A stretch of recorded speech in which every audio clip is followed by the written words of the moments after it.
Corona महामारी की वजह से पिछले 2.5 साल में काफ़ी लोगों का जीवन पूरी तरह से बदल गया है। बहुत से लोगों के अपने घर परिवार के लोगों कोरोना की वजह से इस दुनिया में नहीं हैं। कुछ लोगों की नौकरी नहीं रही, किसी का व्यापार ख़त्म हो गया। अब धीरे-धीरे हालात सामान्य हो रहे हैं, लेकिन फिर काफ़ी लोग निराशा का सामना कर रहे हैं।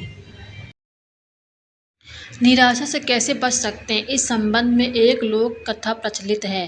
कथा में एक लड़का हिम्मत हार गया था और अपने जीवन से ही निराश हो गया था। वह आत्महत्या करना चाहता था, लेकिन तभी उसे एक संत मिले और संत ने उस लड़के की सोच बदल दी।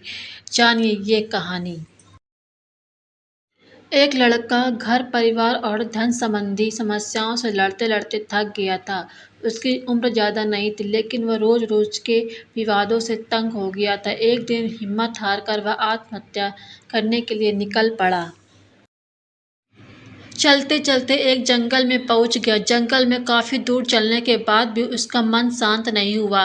जंगल बहुत ही घना था, वह जंगली जानवरों का भी खतरा था। तभी उसे एक छोटी सी झोपड़ी दिखाई दी। लड़के ने सोचा, इस घने जंगल में झोपड़ी बनाकर कौन रह रहा है। अपनी जिज्ञासा शांत करने के लिए वह लड़का झोपड़ी की ओर बढ़ने लगा। झोपड़ी के पास पहुंचा तो उसे एक संत दिखाई दिए। संत ध्यान से मुद्रा में बैठे थे और उनके चेहरे पर शांति और प्रसन्नता दिखाई दे रही थी।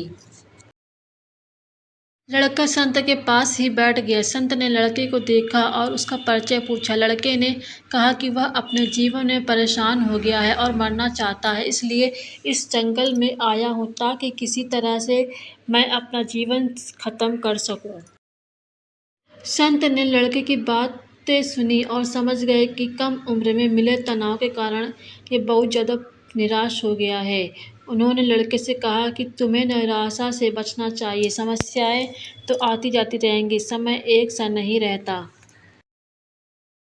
संत ने लड़के को समझाने के लिए एक कथा सुनानी शुरू की।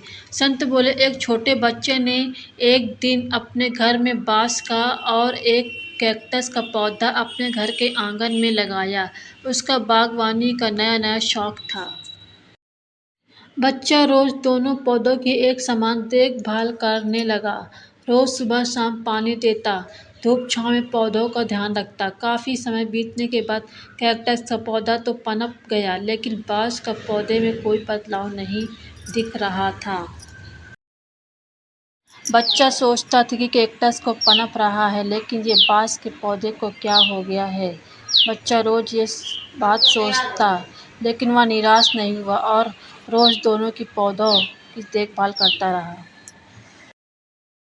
थोड़ा और समय निकल गया, लेकिन कैक्टस की तुलना में बांस के पौधे से संतोषजनक प्रगति नहीं दिख रही थी। बच्चा अपनी मेहनत में लगा रहा।